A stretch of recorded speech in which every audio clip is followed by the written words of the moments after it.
Hey everyone, today we are playing Red-Green Stompy. I've been looking at Footfall Crater for a while, trying to make it work with Scourge of the Skyclave because he's so big and so cheap that it's easy to make a big Scourge and then attack, trample, haste to surprise kill your opponent. But in the end I decided that the best place to work with Footfall Crater was with a bunch of big 5-drops, where the problem is that they usually get killed before they can have an impact. So we're going to be giving them haste and attacking our opponent. It's pretty good. The deck is so-so, but it's a lot of fun to play. So we'll see what success we can have today. We'll go over the lineup of cards. We've got, for our big beat sticks, we've got 3 Questing Beast. We've got Terrors of the Peak, which is a 5/4 flyer for 5. And if they target it, it costs them 3 life. So if we can get their life low, they can't really afford to direct removal it. As well as anytime another creature enters play under our control, it deals damage to any target equal to that creature's power. So they can't really afford to leave it in play, or else the next thing we play could just be lethal. And finally, Elder Gargaroth. This is a very good card, and finally I found the piece that will make it really shine, which is getting instant value by attacking with it the turn you play it. Gargaroth is a 6/6 Reach, Vigilance, Trample, and whenever it attacks or blocks, you get to either get a 3/3, 3 life, or draw a card. It's just very good value. The trick or the downside to him is that he pretty much always dies before you can attack with him. But if you can just get a free attack in with Footfall Crater, then you get a lot of value instantly and they still have to clear the board. We've got Solemn Simulacrum because you do need to get to 6 mana to be able to Footfall Crater and play a 5-drop. So it's just kind of good stabilizing value. This is a very land-hungry deck. I went up to 25 lands. I'm thinking I should probably go 26, but I haven't decided to do so yet. But Solemn is kind of a good baseline, goes into the board, gets you a land, blocks something, draws you a card. It's just fine to play. So I've been pretty happy with Solemn in the main deck. We have Phoenix of Ash. So this is kind of a burnish deck. It tries to come out on top against aggressive decks by playing some beefy stuff like Lovestruck Beasts and Questing Beasts. Things that'll throw in enough roadblocks that'll get you to the point where you can play these 5-drops. But against some decks, you kind of just want to get early damage in and then try and finish them off with stuff before they can remove it. So, like, late game, you'll have nothing on the board. You'll play a Terror of the Peaks, Footfall Crater it, get in for 5. They kill it, then you go Elder Gargaroth, same thing, and you're just trying to get their life total down to 0 before they can really stabilize and gain control of the situation. Phoenix of Ash does that pretty easily. It's a good 3-drop for this deck. 2 in the air every turn, and if you have extra mana, you can pump it. And it's a durable threat, so if they are playing control, you can keep bringing it back. So, originally I had Shatter Skull Charger, and I was like, hang on a second. Phoenix of Ash is just going to be more reliable in most cases, isn't it?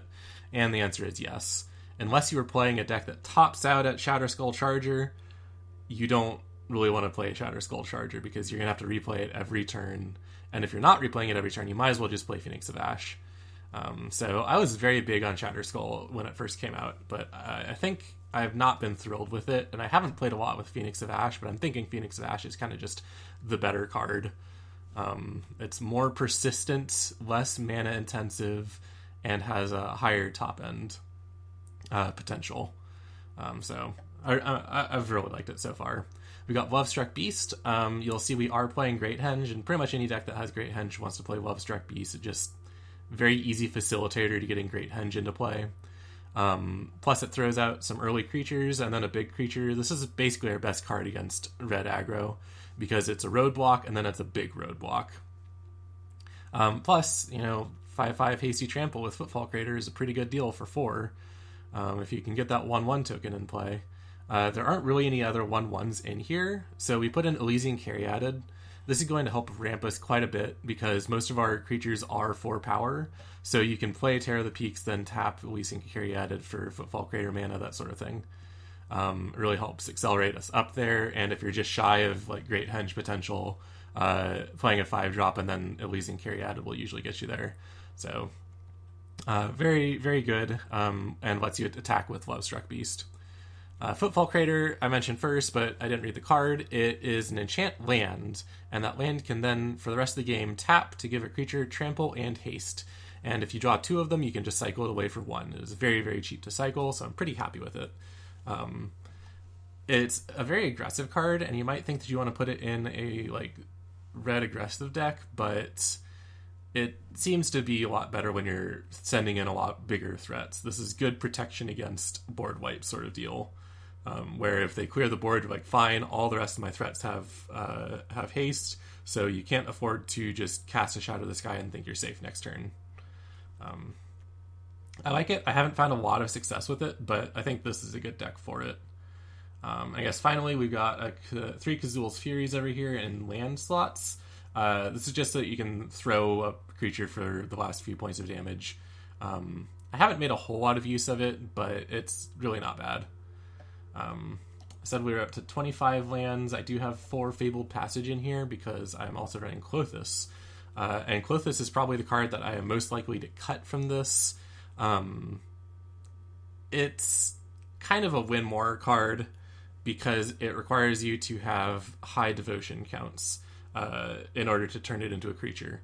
But the base effect for it is kind of nice, and it gives you some good reach.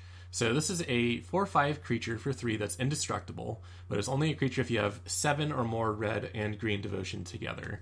So you've got to find a lot of mana symbols on our cards, which is not too hard. Solemn Simulacrum is colorless, but Phoenix is 2 itself. Most of our big creatures are 2. The Great Henge is 2, and Klothys counts 2 for itself as well. Plus, if we're sticking a Footfall Crater around, it innocuously provides an extra devotion. So I've had it happen a few times, and when it does, it's a pretty ruthless tempo swing. But like I said, that's win more because you already got so much in play that are all really strong. It kind of just finishes out a game that probably was going to end already. Maybe gives you a few points of damage you didn't have that was going to be enough before they stabilized, but the other appeal for this card is that it exiles cards from graveyards at the start of your turn. And it will either drain your opponent for 2, or if it's a land card, give you a mana. So it'll help ramp, and it also gives you a little bit of life stabilization against burn decks, and helps finish your opponent off. It's been pretty good, but it is legendary, and if you end up with multiples, it's kind of dead. It's been hit or miss. Sometimes it's been really, really nice, and sometimes it's been just not what I needed, and I just wanted another creature. So I'm considering replacing it with a number of cards in my sideboard. I guess we'll get to that at the end. But yeah, we've got Fabled Passage in there so we can toss some lands in our discard pile for Klothys to ramp from.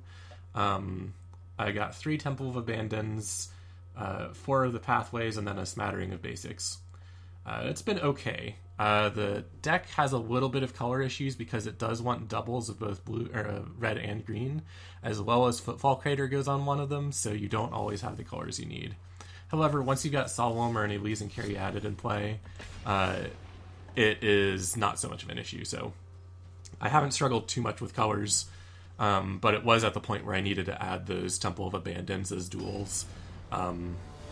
And if you're having trouble with colors, I would say just throw in the 4th Temple of Abandon and probably 2 Rugged Highlands. I don't think the cycling is a big deal. The cycle land. You could put in a Triome, but I think I'd rather just get the life gain and not worry about cycling. This deck doesn't really have a lot of time to cycle. I'm going to keep this. We've got a bunch of Phoenixes, so this could go well. This can be a good test against our mono red aggression. We will see. I'm not actually very hopeful. As you may have noted, the deck is pretty slow. I would really like to draw a land and a Lovestruck Beast here. Looks like our opponent is holding on to a Bone Crusher. Just not what I like to see. Or not. I think he would have probably shocked us to the face if that's what he had. So he may be going a little slow, which is very nice for us. Robber, okay. He's gonna get that for a while. I think our goal is basically there's the carry added, that's fine, I didn't want that. I think our goal is basically to throw chump blockers in front of him for a couple turns. And try and just hold him off. If we can get a Gargaroth down, then it's going to be trouble for him, because he can't really burn it. He doesn't have the bounce. Alright, Torbran. We're in trouble. Oh, he gets a Klothys. Alright.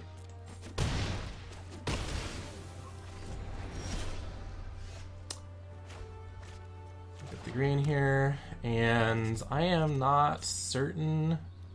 No, it's pretty clearly questing beast. I'm not certain it's going to be enough. A bone crusher at this point is very, very bad news.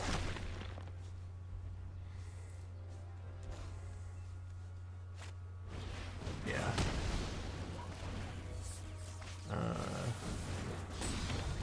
Dead.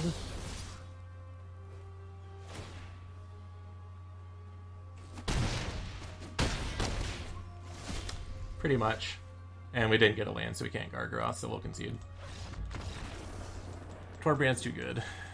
It is very dangerous, and a good reason to be playing removal. Like I say in every video, but that's not why we're here. Should be playing removals and counter spells right now. There's a lot of variety of decks, so you just need flexible stuff that disrupts synergy is what you need. But we're not doing that. We're going Stompy. I built you might have seen it in my deck list. I built a mono blue deck that I called Boring Control. I think it's probably not a bad route to go. Just play counter spells and stuff that deals with their threats, and you eventually win. But it's really boring. Although that deck actually ended up putting in Ominous Seas. That's a little interesting. But I don't think it's correct. Interesting.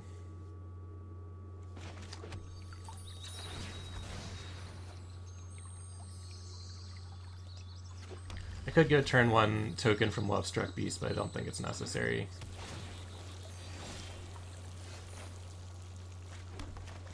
Turn 2 we'll go Carry Added. Turn 3 we can go token and Lovestruck Beast. Although Maze Mind I've been seeing a lot too. It's a pretty good card if you can keep control of the game. Alright.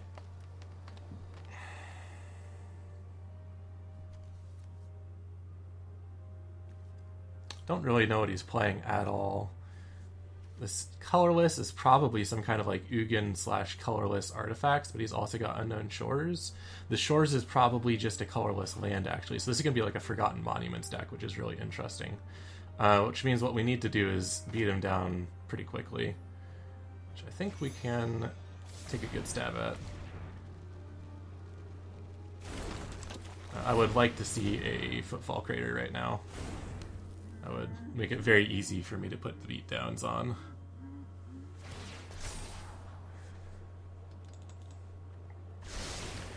Basically, we need to avoid an Ugin.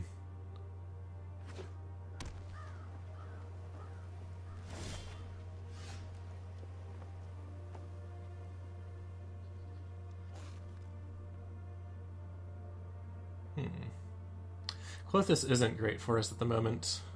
1, 2, 3, 4, 5, 6. Yeah. Actually, next turn it could attack. Is it likely he will? I feel like that's not great. So I want to actually hold the Lovestruck Beast in reserve, I think. I just want to get a lot of damage in right now.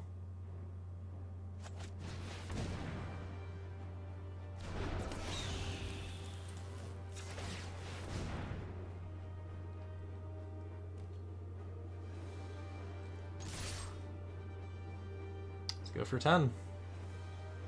He's got life gain here, so I guess he could cast spells too. He does have 2, a black and a colorless. Somehow I don't think that he's running black. Okay, blue. So it's not the mono green version I've seen running around.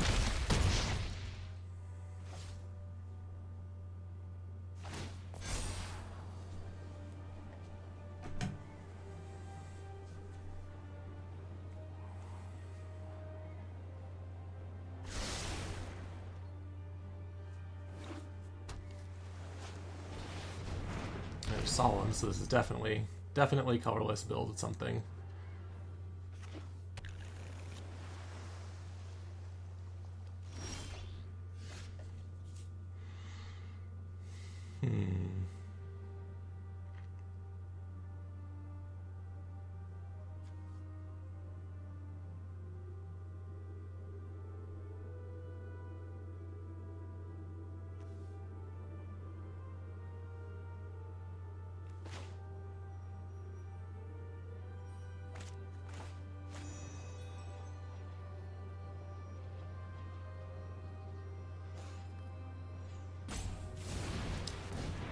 Yeah, I don't have a lot of faith in the ability of this deck to outrace a Forgotten Monument, which I have to assume he has, or will find soon enough. Not if he's also got an Ugin coming. The Into the Royal is pretty good. I was not expecting blue from this, but that's fine.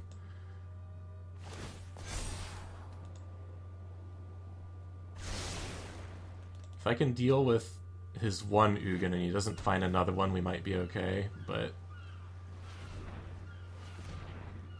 it's going to be difficult. Yeah, there's a Forsaken Monuments. This doubles all of his colorless lands and gives him life whenever he casts a colorless spell. Which means I need to go Solemn right now.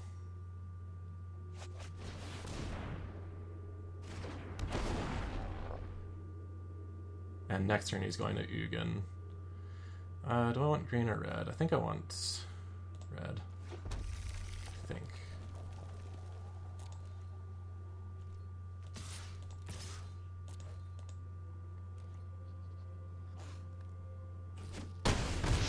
Okay, we got some damage in.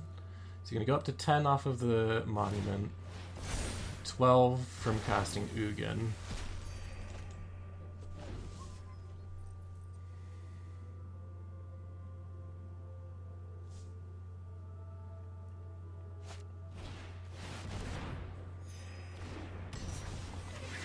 It's a lot of mana.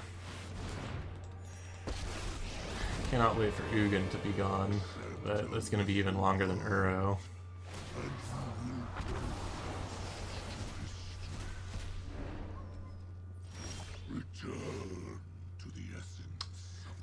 Okay. Crater's not bad.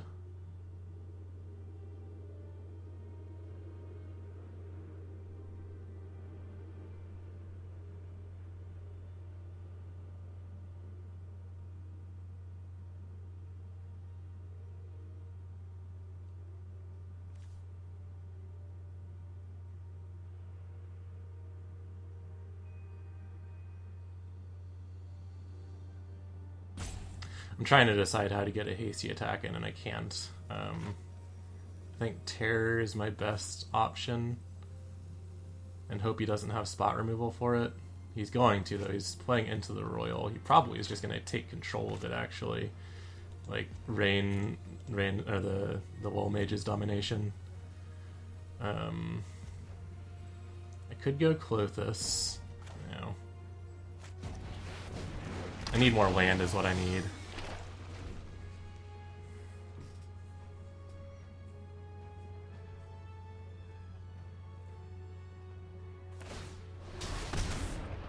Alright, he shocks me. Bounces Terror, I imagine. Goes and gets whatever he wants. Meteor Golem's out of the format now, right? I believe. 5, yeah, we can concede. That's not gonna work.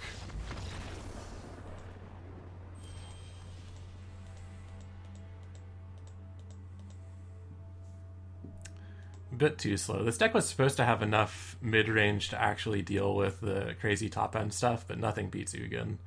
Literally nothing will beat Ugin if they can get to him safely, so... That's why you run Control. Counter his Forgotten Monument.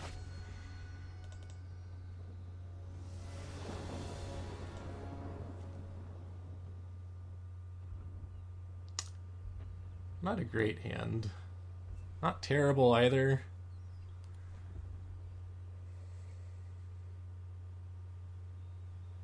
Need to draw a bunch of lands and then we'll be okay.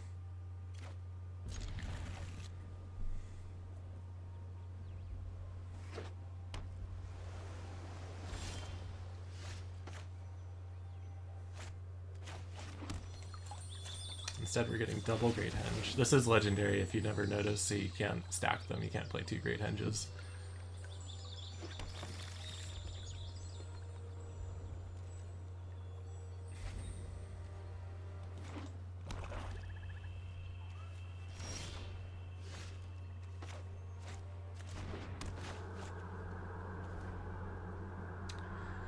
Maybe you should cycle this.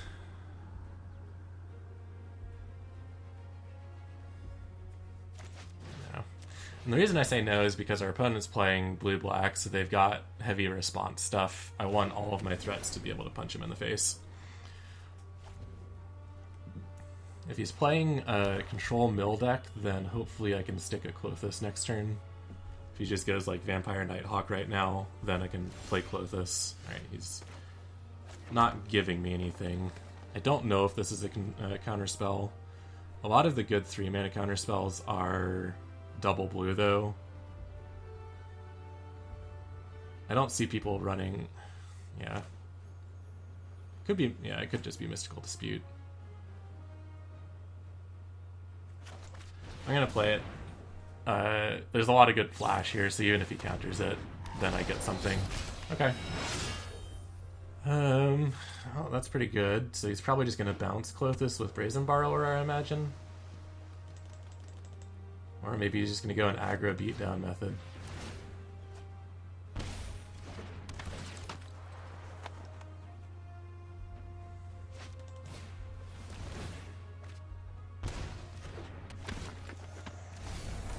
Slitherwisp is an interesting inclusion in the Rogue's deck. I like it. It's a good card.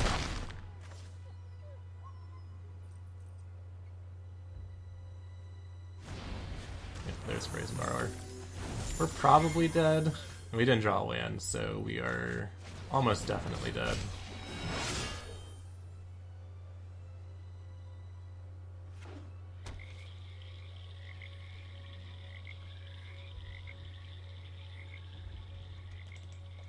He's got the 5, so he can resurrect one of my creatures if he wants to do the Flash guy. Return Zulaport and play Zerasan. Gets what, Solemn?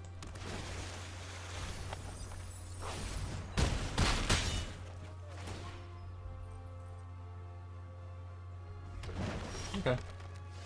That's a lot of ramp. Alright, so we did draw a land, so we can go for Gargaroth, which is not a great play in my opinion. I'm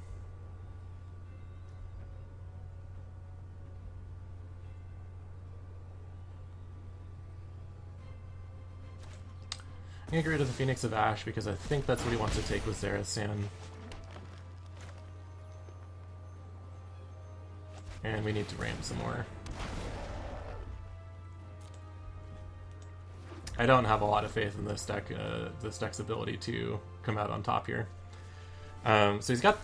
Oh, I'm going to lose a life every time he casts a flash spell. Yeah, this is pretty much done. I need him not to have any balance or removal is what this comes down to, so that the Gargaroth can survive and block and stuff. And that just doesn't seem likely. I actually might just be dead here. Yeah, okay, never mind. I'm dead.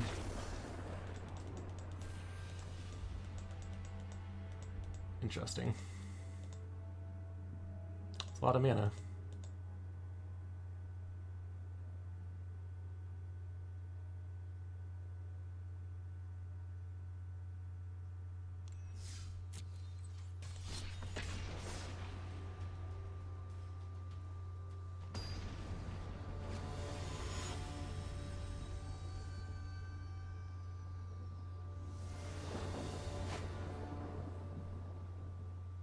Alright, this is a really good hand for this deck, actually. This is a very good hand. Just need a few lands and a great henge.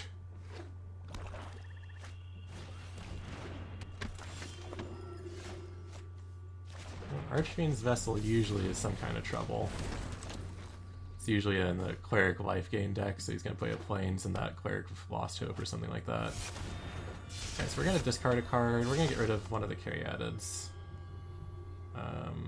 Yeah, he can choose one of the Caryatids to discard. And I will trade here if he wants. Okay. We're going to play the other Caryatid. And I'll give him a land if he plays another Acquisitions Expert, I think. I do want my lands, but... Well, it's struck, yeah. Yeah, you can take the Fabled Passage.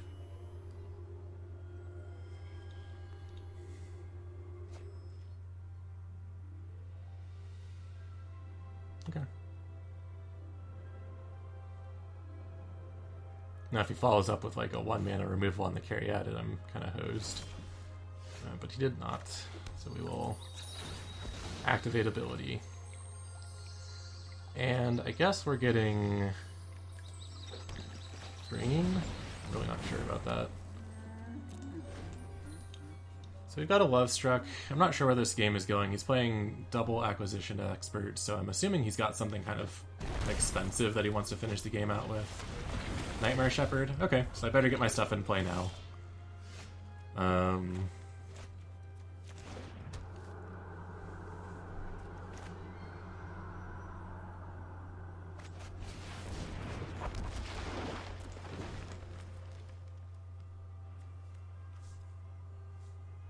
So you can just like Village Rites me to death at this point.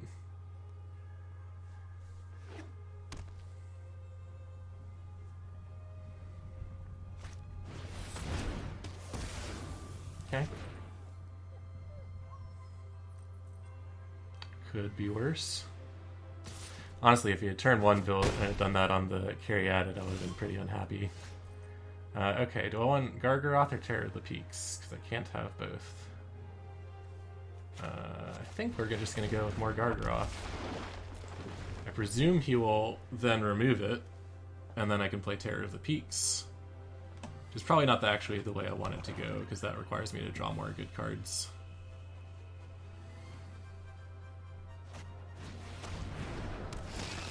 Alright, goodbye rest of our hand.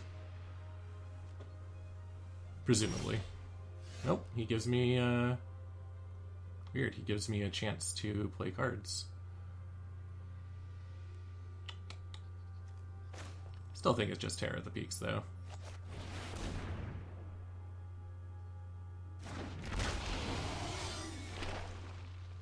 Alright, so I can attack now and get rid of his Low Strider, which seems okay.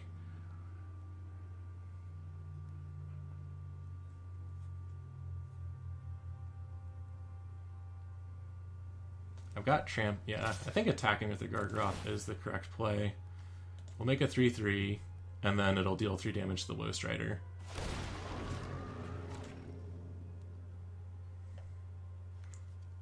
Basically, I'm giving up my hand because he can sacrifice these Acquisitions Experts. But if he does, he can't kill the Gargaroth with what's in play. Oh, that's not true. He gets the 1/1 tokens, that's right. Okay. Oh, goodbye, Phoenix of Ash. I will see you shortly.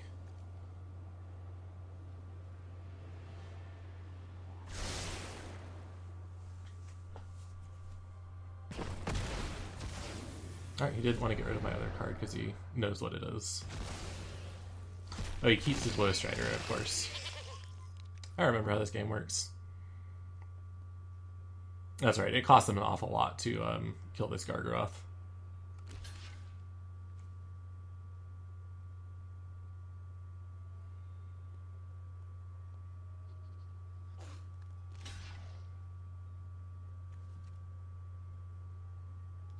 It's an interesting block. I mean, yeah, he gets the other card, but the Vessel I don't think does anything. Because if he wants a token of the Vessel, he has to exile it, which is bad for him.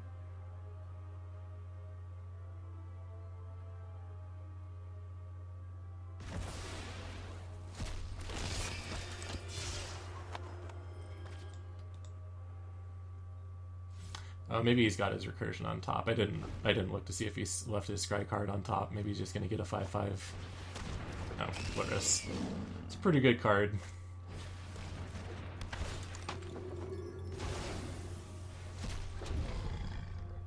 Okay.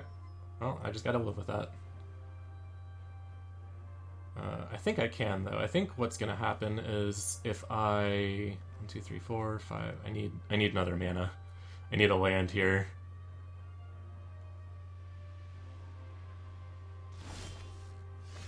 It is not a land.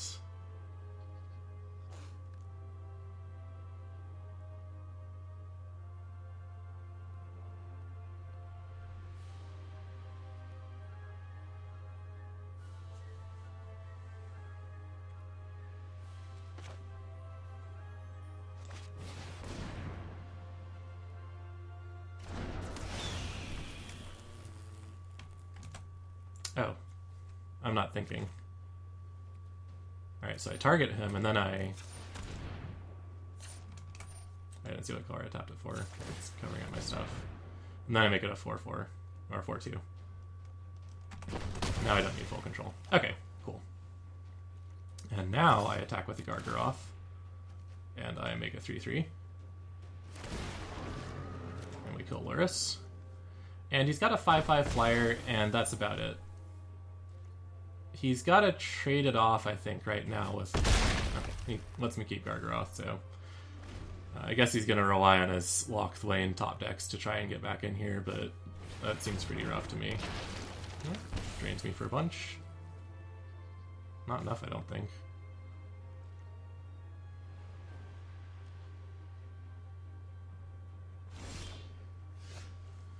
Okay, so if I unearth here, then I swing. He can block 5 of it in the air. He takes 5, going down to 9. I do 3, 6, and then he loses everything. I haven't done the math, but I suspect this is good.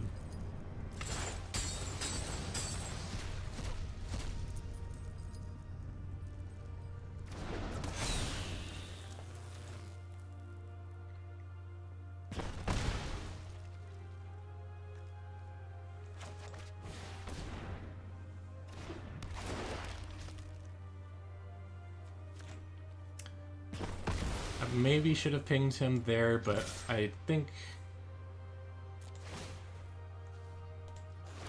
the Bowstrider is the most potential for him to do anything this game.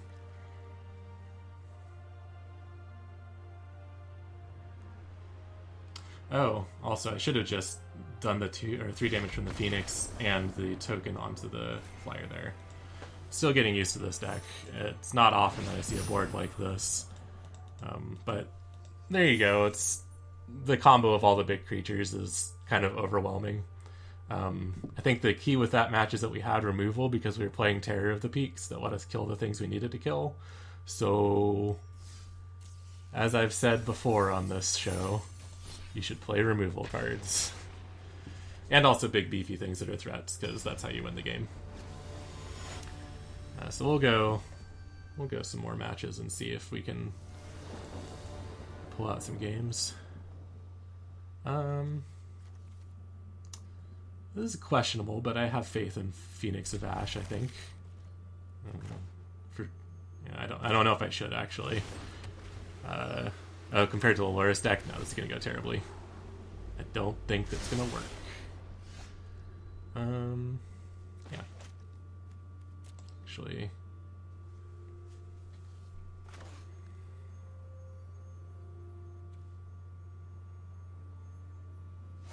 Yeah, I think I want the mana. Lurrus has life gain, so I don't suspect that it will we'll be able to just fling our way to victory. I think we'll need to establish a winning board. Oh, these Ruin Crab variations for Lurrus are weird to me. I've seen them before, and I guess the goal is to just play... You can't replay Fabled Passage, so I guess they just try and keep their Ruin Crabs in play for forever. That's fine, I've got a Phoenix of Ash, so knock yourself out. Pew pew pew.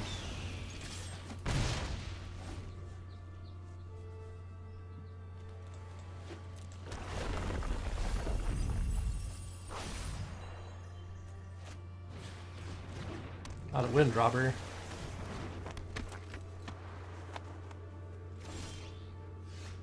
That is a lot of Kazul's Furies.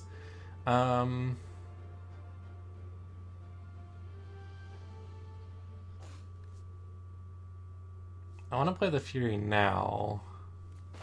I don't think I'm going to, though. I will attack.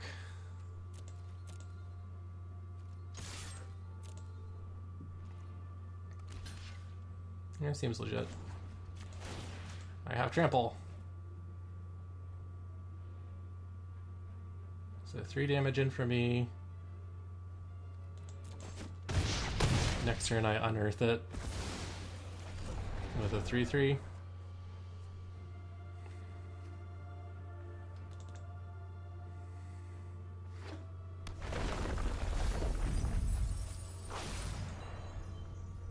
feel like he can just afford to put Lurrus in his hand right now, yeah.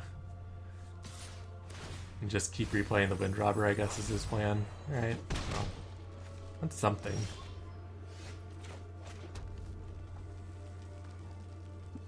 I need a forest.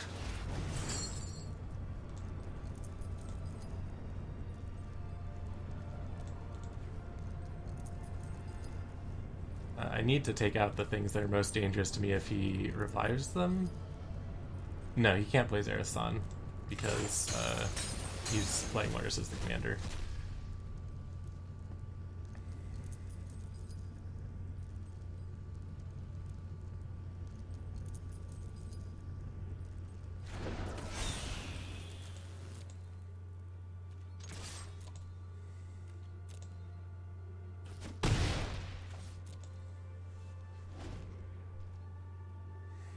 Alright, so if he just tosses down Lurrus and Merfolk Wind Robber, I think that's okay with me because I can get in. I can still get in damage.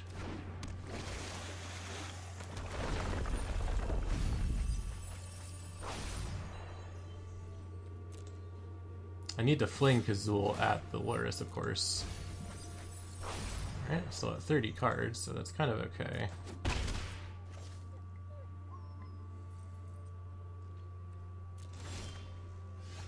Need that forest.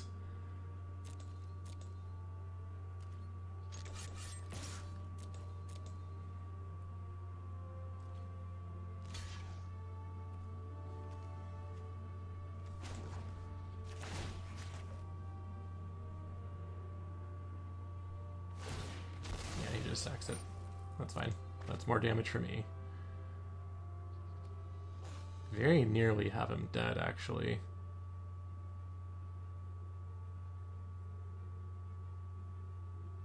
He's gonna get 3. No, I just have to kill the Lurrus, is what has to happen.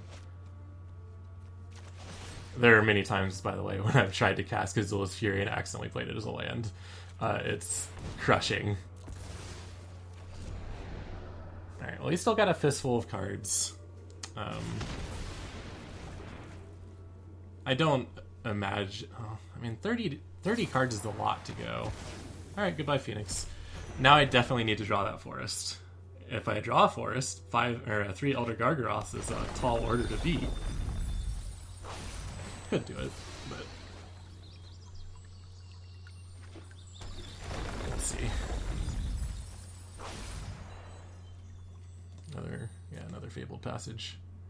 Maybe he's got counter spells. Oh, he just put Lurrus back into play. Great.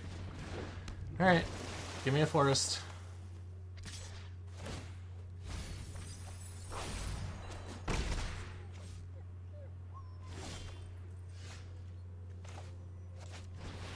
We'll see. I don't think that this is gonna work.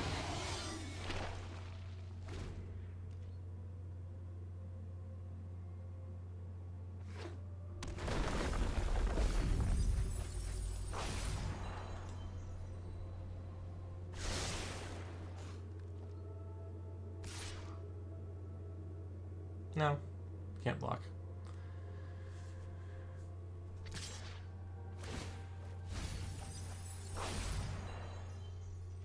I don't think he's got a way to give this Death Touch. Could be running Alchemist's Gift, I suppose. I wouldn't expect it. Yeah, I think he just wanted 2 mil.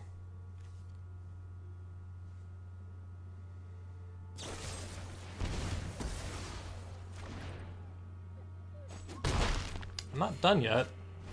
If I get the forest... Nope. I guess technically not done yet either. We'll try again.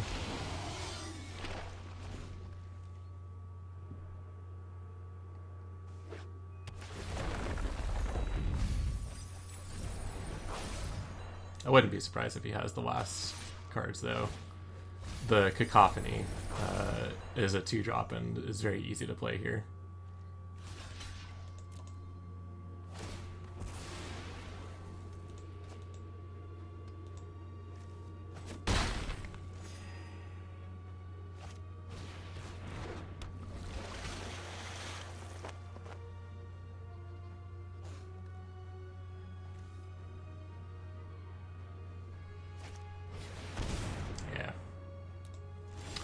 Yep. Couldn't draw Forest. Oh well.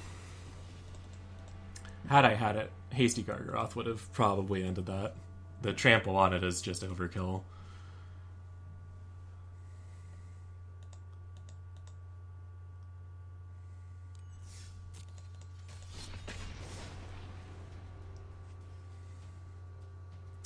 I need, this deck might just need something like, it's a Fierce Witch Stalker that comes in and fights as a 3/3 for 4. Might just need an Enters Play Fights card. This looks good. I'll take it.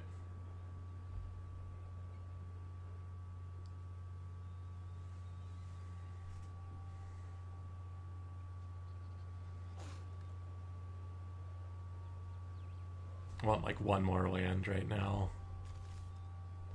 for the temple.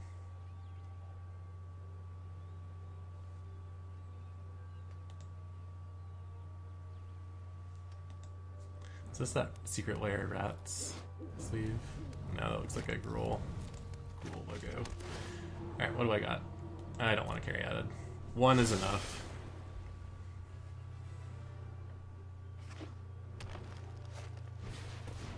Innkeeper. Well, if it's Teamer, then we could be in trouble. Bounce is pretty good against this deck.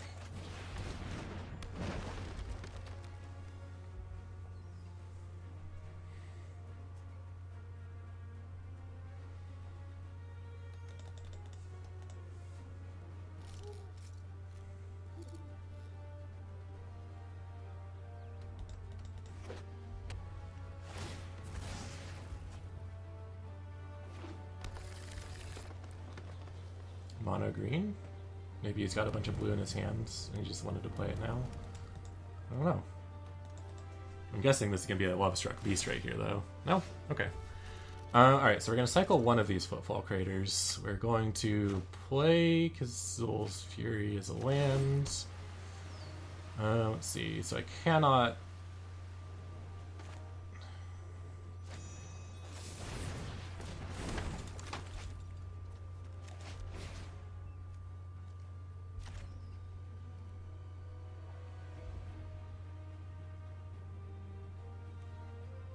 Oh, interesting. I didn't think about that line of play.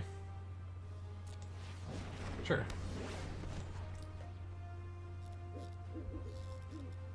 I assumed I was tapped out. I would actually... Yeah. I'm actually just going to cycle this other Footfall Crater on his turn. Trading 1 for 1 here is not great for me. Like, there's not any advantage to me doing that, so... Much more advantage to cycling this Footfall Crater.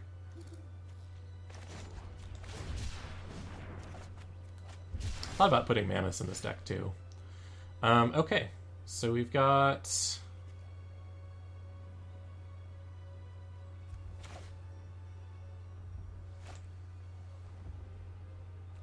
I'm going to hard cast one Lovestruck Beast.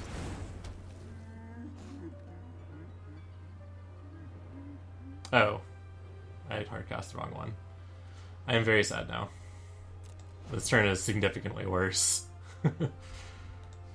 No, I'll take 5.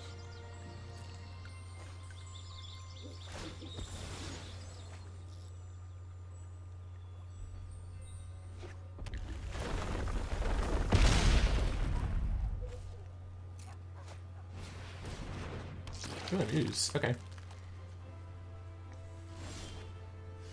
So that is a 3/3 ooze.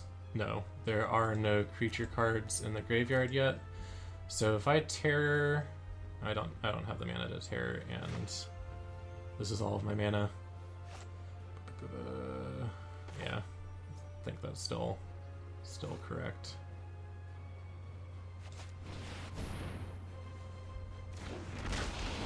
And we're actually just going to hang back. No reason to attack with a Lovestruck Beast right now. He's got some pretty strong attack potential, so I'd like to keep it back in case I need to block like the Questing Beast. I would trade Lovestruck Beast for Questing Beast. If he doesn't kill the terror this turn, though, then it's basically game over. I'll block that.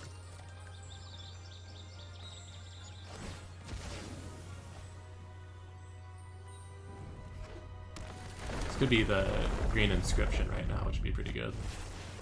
Embercleave. Oh, did I lose? 8? Yep. Okay. Sometimes you just lose to Embercleave.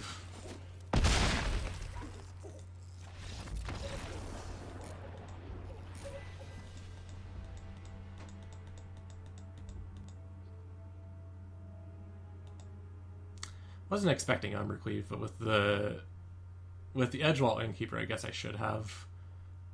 I don't know. I've never seen an Edgewall Innkeeper in an Embercleave deck, so I guess there's a first timer for everything. I guess this is what happens when I play in the play queue for a while and then switch back to standard matches, is I don't see the decks that everyone's playing. But that seemed a little weird to me. Had I known, I think I could have come out okay if I had just blocked with the Noble Beast too. But nah.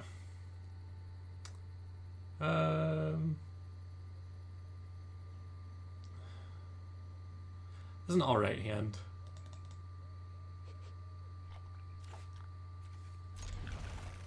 Guess we can keep it. I need another green source. Seems to be the mantra of today.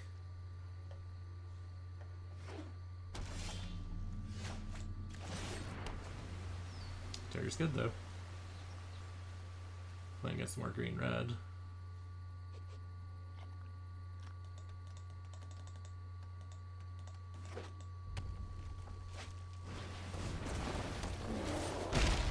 Alright, Brushfire is probably going to kill us.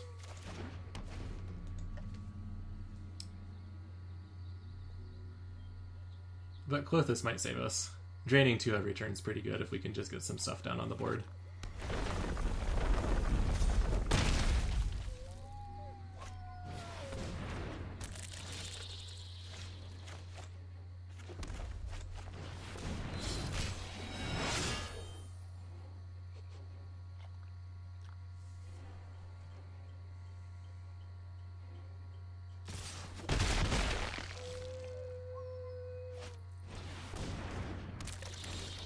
A lot of Scoot Storm.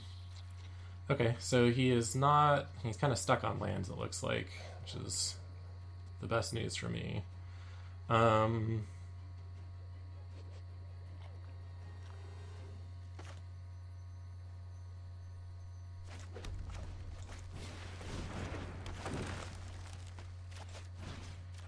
Guess we'll go ahead and put it on since we seem to have enough lands for this. Our devotion's 4 out of 7 right now. But let's see, we got 1, 2, 3, 4. Oh, Baron gets a land. Still got to ramp pretty hard to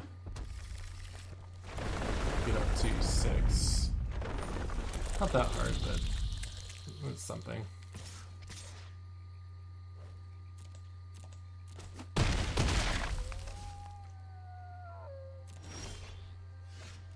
Okay.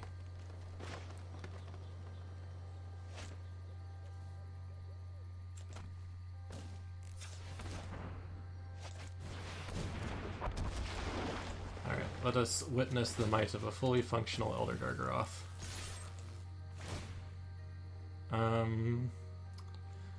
Let's see. 3 life is tempting, but I think the 3/3 beast is better.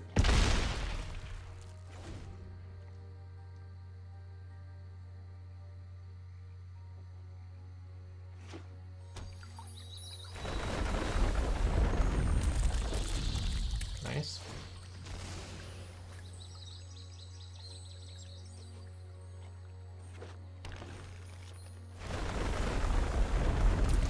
I guess the question is he about to Embercleave me? It's a lot of land.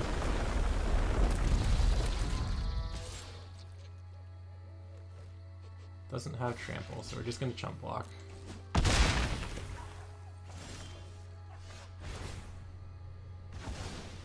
We ramp. We'll get green.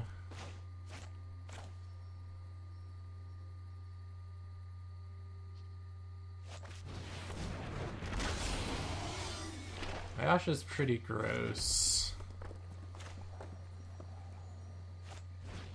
Good news is we can kill off this Great Horn before he can get another land.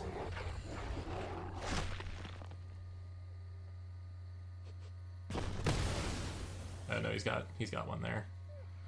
It is too late. We're gonna save Clothis for attacking, or for blocking. So we basically have too many Scoot Swarm to deal with here. Every land, every creature he plays is going to give him another Migratory Great Horn, so I think we're done. Don't think we can come back from this, but... well, no, I don't know. Oh, there's his own terror. Alright. Now we're in trouble. Depends on what else he plays, I guess. He's got a bunch of lands. Oh, he's got the combo, I see. Okay. Never mind. I forgot that Terror of the Peaks is the dumb combo with the Great Horn.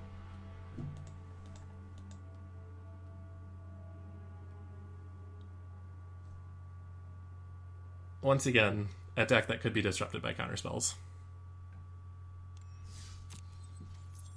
Let's try playing a counterspells deck. I'm going to play one of my board in control because I'm not thrilled with how the matches have gone today. I thought it was a good time to play janky stuff, but my assessment that since control was basically gone, you could get away with whatever you want.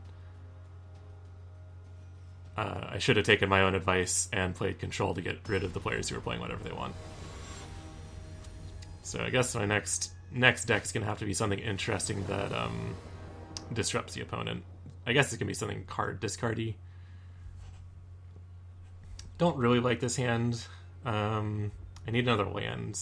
Well, if I draw another land, I'm pretty good. Got a Frantic Inventory turn 2. I guess we'll keep it. My opponent's going first, so we've got... This deck is very bad against players going first, which is a pretty serious flaw for any deck. But what can you do? Alright, we got our land. That's nice. My opponent's playing blue-black, so it's probably rogues, which means they'll have a good turn 2 threat, which is bad news for us. And probably a good turn 3 threat.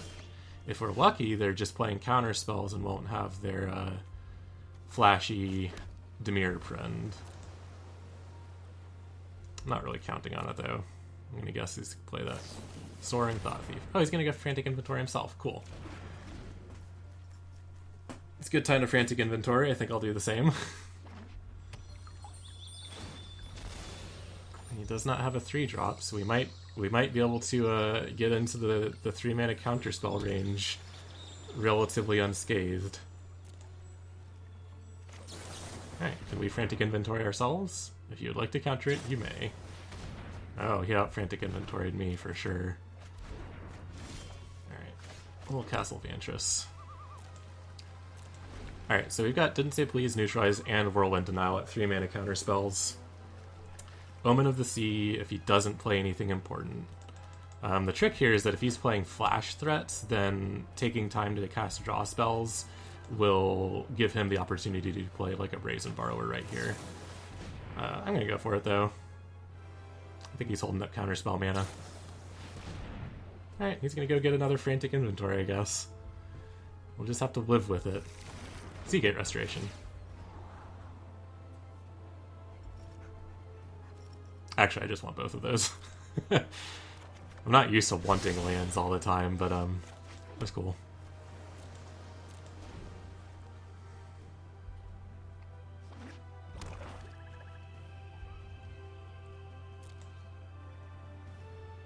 I wonder if I want to cycle this Neutralize.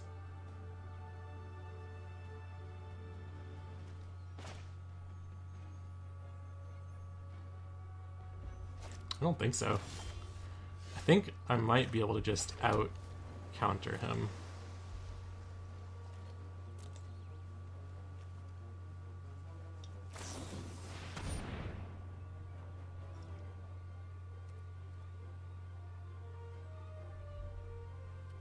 That's fine. So the trick here is if I counter it, then he has an opportunity on his turn to counter, or to play something important. I'm surprised he didn't cast that Frantic Inventory right then. I'm a little worried by that fact. Maybe he didn't want to overflow his hand.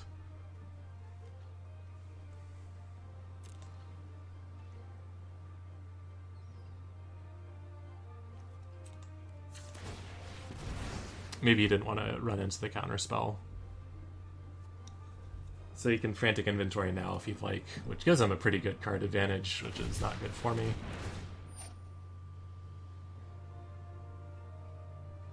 Yeah, he gets a 3/3 shark. I guess so. Which means that what I really want is Brazen Borrower. Oh, there's a Frantic Inventory, that's cool.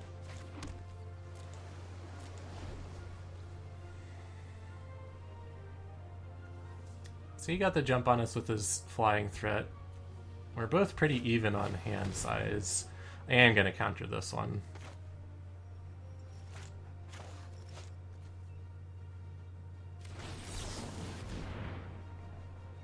If he wants to play some other good card here, he can. Then I can counter it. I probably should have just used Whirlwind Denial. Denial is here for Shark Typhoon.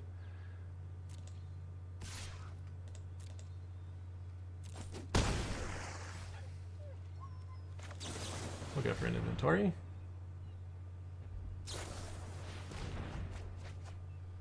Alright, you just had all the inventories. That is pretty lucky in my opinion. Can I resolve the Shark Typhoon right now? I don't play enough counterspell decks to really know what I can and can't do. 6/7? I don't think so. I could go for a Seagate Restoration, but I think what I want to do is just go Ominous Seas. I'll have the counterspell mana if he wants to counter it, and if he doesn't, okay, he'll have to bounce it now. Technically, I can Shark Typhoon to counter his Shark Typhoon here. I'm not sure how I feel about that.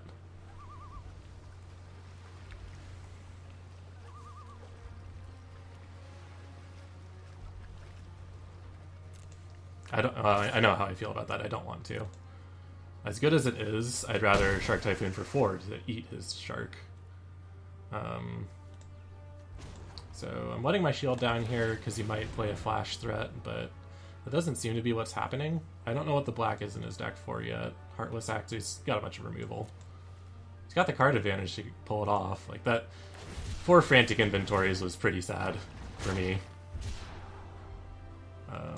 Nope, I don't want those. I want Brazen Borrowers. This deck does not have enough Brazen Borrower, if you were curious. His deck may very well. Alright, I'm taking 8 next turn. I think I can Shark Typhoon.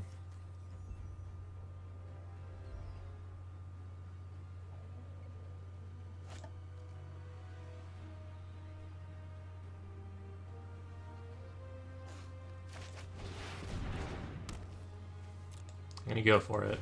I think we've lost here. He's got too many sharks in play, but we might be able to pull it off. Unlikely. Because what I need to do now is Seagate Restoration.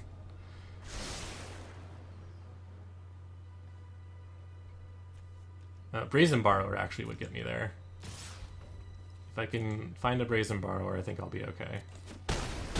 So that'll put creatures in play for me.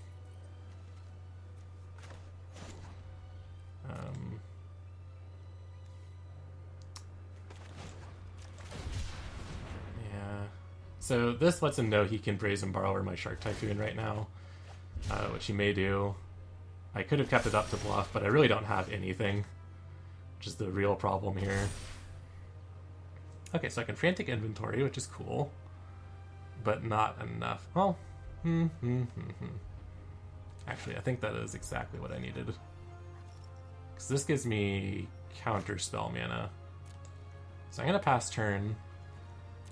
This will give me a chump blocker for the 5/5, and I can counter his counter. And any counter spell war, even if I get counter out, I still get the tokens for it. So we're going to Frantic Inventory.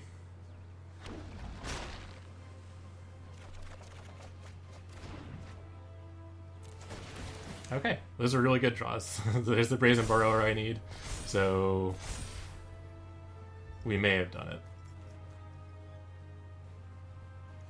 I'm going to attempt to bounce this. We'll see if it gets countered. And what this is going to do is, even if it gets countered, I'm going to have the creatures to kill this shark. Basically, the Shark Typhoon resolving and not getting destroyed was terrible. Yeah, and then we just didn't say please his neutralize. And now I've got a 3/3 and a 2/2. And he's still got kill spells, so I'm not out of the woods yet. Especially since he's countering my bounce.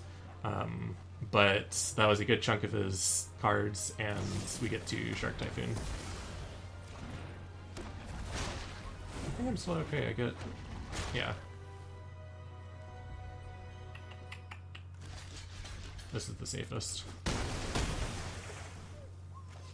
I didn't want to run into a spell where... oh, he only had one. Okay. It was pretty safe to double block there, but...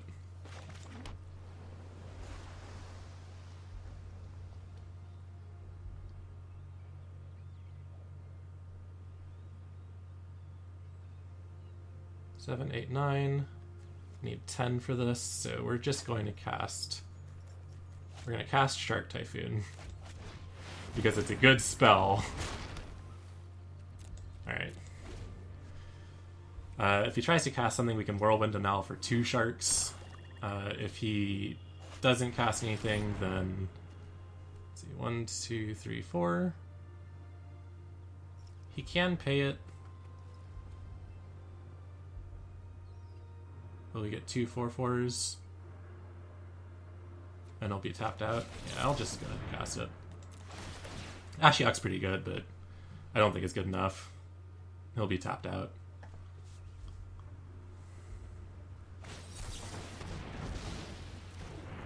That's a very weird response. So he needs his 1 mana here. I'm not sure he thought that through. We got to exile a card from our hand. Let's see. Get out of here, Castle Vantress. Fade into the shadow. So Ashiok dies from a counterattack, I think. Okay, that's what he wanted his black mana for. I don't think I'm going to die if I go to 1. We'll see. Maybe that's optimistic of me. But we'll just draw a bunch of cards.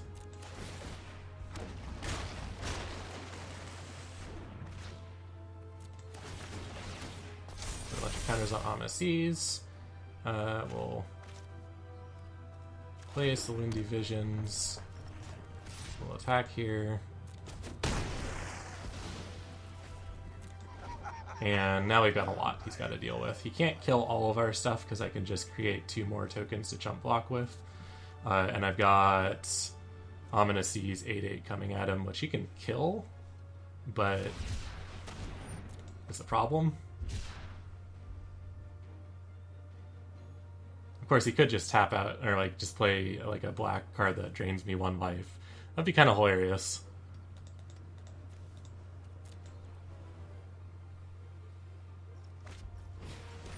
Goodbye, Bloodchief's Thirst.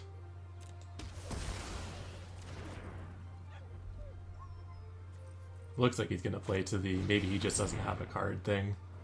Oh. It looks like he's just going to lose. There was no reason for him to play the other card if he was just gonna Extinction Event. Alright. Play Shark Typhoon. It's the lesson of the day. It was his best card and it was my best card. Alright. Well, sorry for the disappointing turnout on the red-green Stompy. It had been doing a little bit better before. It's fun to play the creatures, but it looks like the deck, this format's a little aggressive enough and a little high-end enough to dismantle it. Let's look at the deck, see if there's something we can do about that. So I feel like we need... I mean, you just need removal is what you need, so probably just play Red Burn of all the things. Just something to kill a creature. Maybe, okay, so the best one I have is Inscription of Abundance. You have a creature in play, and you just fight with it. It's not bad. Play Bone Crusher Giants. So maybe... Oops. What did I add? Oh, I took them out. Put Bone Crusher in instead of those gods. And then probably play like an Inscription of Abundance. And probably something else. Maybe take out the Solemns for some removal. Yeah. Just something so that you're not at the mercy of whatever creature they're using to win the game with. You've got to just disrupt them. Maybe take out the Great Henges. It might just be a win more. It's really good when it's in play, but it's bad if you don't have other creatures. So you take out the Great Henges and you put in some more removal. Problem is, I don't think there's a lot of great red-green removal that I know of. It's all based on having creatures in play or dealing 3 damage to a creature. 4 damage is a hard mark to get to, and there's not hard removal. Which is why I'm leaning towards counter spells right now. But yeah, it's an interesting one. I'm working on a couple other ideas, but I'm not convinced any of them are going to do that great. The moral of today is to play Disruption or just very, very strong Synergy. Essentially combo decks and make sure your opponent doesn't win before then. But those decks lose to Disruption and discard. Specifically, like targeted discard will take apart your key components. Usually those decks counter it by just being able to top deck the pieces they need and then play and recover. Like you can discard a Forgotten Monument, but if they draw another one, you just cast it immediately and win eventually. So that's why discard plus counter spells is pretty good, and that's why I like the Dimir style Drown in the Loch, Acquisitions Thief. The Dimir deck I've been playing is good. I think that's probably what you want to be playing right now. That was this one where you've got nope, not this one. This is Dimir Mill. Dimir Rogues, I believe. I've built several. Yeah, this is the one with Acquisitions Experts and Drown in the Lochs. You're able to deal with the parts that you need to and kill them with whatever you have left over in your hand. It's really competent, so this is the deck. If you want to not be janky, play this. If you like playing red and green creatures, this is the way where you can play Questing Beast, Terror of the Peaks, and Elgar Gargaroths and punch your opponent real hard. So I wouldn't recommend this deck. I would recommend playing strong removal, but this is pretty fun. And I'm working on some other things for next week. We'll see what comes up.